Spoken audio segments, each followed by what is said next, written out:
Hello and welcome back to another episode of Tips and Tools for Recovery That Works. On today's episode, we're going to go through the 12 tips that Smart Recovery recommends for happy and healthy living. Because let's face it, happy and healthy living is a big part and indeed an intended outcome of your successful recovery. The subject of what constitutes happiness has been contemplated for millennia. Most people agree that happiness is a desired state of being, but no two people can agree on how to get there. For some, happiness comes through hard work. For others, it's family and a rich social life. For others, it's through their faith or service to others. And for some, it's none or all of these things. Smart Recovery is not designed to help you find happiness per se, nor does it claim to be able to. But health and happiness is often a key goal and intended outcome of successful recovery, and successful recovery is what we're all about. So we compiled a list of 12 tips that may be able to get you moving in the direction of happiness, recover from setbacks more quickly, and succeed at long-term recovery. Number 1, self-acceptance. If you haven't seen our previous Tips and Tools episode about unconditional self-acceptance, I recommend that you check it out. The main takeaway here is that happy and healthy people try to accept themselves unconditionally, despite their perceived flaws, their past addictive behaviors. They don't spend a lot of mental energy trying to rate themselves or constantly struggling to prove their self-worth to themselves or to other people. Once we accept ourselves as we are, it's easier to start working to become the person we wish to be. Number 2, risk-taking. Some people are born risk takers, others are more conservative, and that's fine, to each their own. That said, taking some calculated risks is often a necessary part of professional or personal and most certainly financial growth. And personal growth and accomplishments often bring greater happiness. Number 3, there is no utopia. One of the greatest threats to successful recovery is a mindset that everything always has to be perfect, that people themselves must be perfect. We discussed this in our previous Tips and Tools episode about unconditional life acceptance, where we stressed that life is chaotic, messy, and oftentimes completely unfair. The only unchanging thing about life is that things always change. So to chase a vision of ultimate perfection is like trying to tap dance on quicksand. It will inevitably lead to some big disappointments, and disappointments often lead to triggers which can be a threat to your long-term recovery.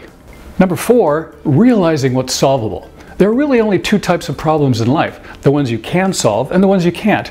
Yet it's not always easy to make the distinction. Humans are problem solvers by nature, so it's our first instinct to try to deal with everything that's thrown at us.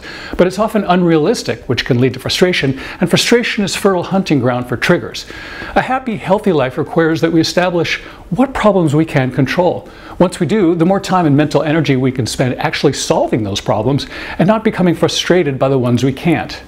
Number 5, taking responsibility. We've all heard the so-called victim mentality, where people believe that all of their problems are always out of their control. It's fate's fault, or so-called bad luck, or that their problems are always caused by other people. Well, other people can be a drag, that's for sure. For more on that, check out our previous Tips and Tools episode about unconditional other acceptance.